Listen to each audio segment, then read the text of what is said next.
Bé, següent episodi ja de Cafeïnòmens. No, en sèrio, l'he canviat el títol perquè aquest títol dona peu a confusió, em sembla una altra cosa el que estic dient, no pot ser. I avui què toca? Doncs parlar d'un altre cafè, és el que té, un cafè fred. Allò que ja sabeu que trobeu a les neveres dels supermercats, a la secció, normalment sol ser a la secció de làctics. I hi ha un fotimer de coses, últimament. Abans hi havia poqueta cosa, però és que ara hi ha cafè fred de tots els tipus que puguis imaginar, totes les marques possibles, marques blanques, marques conegudes, de tot. I avui li toca el torn als nostres amics de Nescafé, que, bueno, aquesta gent s'han dedicat tota la vida a fer cafè, o sigui que té certa lògica que acabin fent el seu propi cafè fred.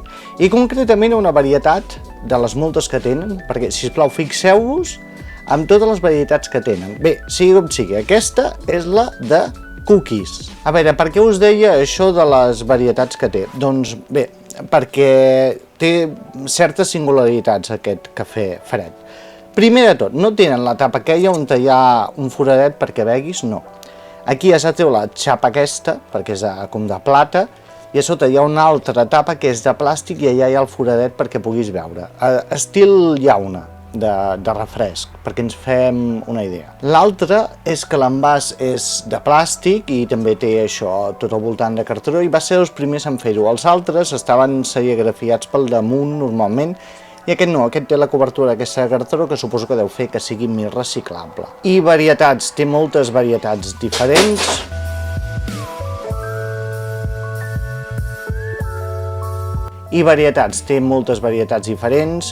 I cada varietat té el seu propi color. Tens el marró normal, que em sembla que és el més fort, després tens el blau, que és cafè amb llet, i no sé quin més tens, però tens aquest, que és el de cookies, que és com un marró una mica pujat, que podria considerar-se fins i tot morat en certs moments. I la veritat és que totes les varietats que té m'agraden bastant. Estan al top 3 dels millors cafès freds que hi ha al mercat. Ja sabeu que hi ha Kaiku, hi ha també, com es diu, Starbucks, i també hi entra aquest Nescafé. Aquests tres per mi són els tres millors, en diferència. Aquest de cookies ja l'he provat abans. M'agrada bastant, però el tornaré a provar davant vostre, faré aquest esforç perquè tot per l'audiència. Fàcil d'obrir, una cosa curiosa és això, que no costa d'obrir. Hi ha alguns d'aquests que costa bastant d'obrir i s'acaben trencant, aquest no. I com veieu, té la tapa aquesta, de plàstic amb el foradiu perquè puguis veure. Doncs anem a veure. Good. Com us he dit, la qualitat és que és molt bona, té molt bon gust. El que és cert és que per mi potser de tots els que té el blau és el millor, tot i que és cafè amb llet, tal qual, no tindria per què ser el meu preferit perquè no són els que més m'agraden de tipus de cafè. I aquest està molt bé, el que passa és que el noto més fals. O sigui, aquest és el de cookies i realment és que té gust a cookie, però tal qual. O sigui, em sembla impossible fer de manera natural una beguda freda amb gust de cookies i no crec que hi hagi una persona trencant cookies allà a Nescafé, fent-lo pols i ho vagi repartint per tots els vasos. No m'ho crec. Que potser sí, però no m'ho crec. I per això crec que simplement deu tenir alguna cosa d'aquestes, algun bitxo d'aquests, una pols aquesta màgica que et dona sabor. Un conservant o com se li digui, una merda d'aquestes segur que porta això.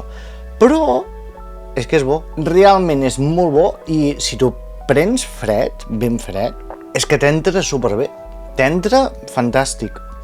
I a més té aquest regust tan dolcet que fa que entri superbé, no sé, a mi m'agrada molt. Total, que si li tingués que donar una puntuació seria un 7,5 sobre 10, més o menys, val? 7,5, més o menys. 7,5, 8 fins i tot, val? Total, que és molt bo i us el recomano, està bé, està bé. No té una gran quantitat de cafeïna, quan mos prenc estic normal. Jo m'ho noto molt, això, la cafeïna, molts anys prenent, ja sé desxifrar la cafeïna que porta, més o menys, i aquest no em porta massa, no és exagerat. Entra bé, és lleuger, és quasi com un berenar tranquil, doncs serveix perfectament. Apa, és tot, ens veiem properament en un altre capítol de Cafeïnòmens o algun dels meus vídeos que penjo per aquí per YouTube, d'acord? Porteu-vos bé i bons cafès freds.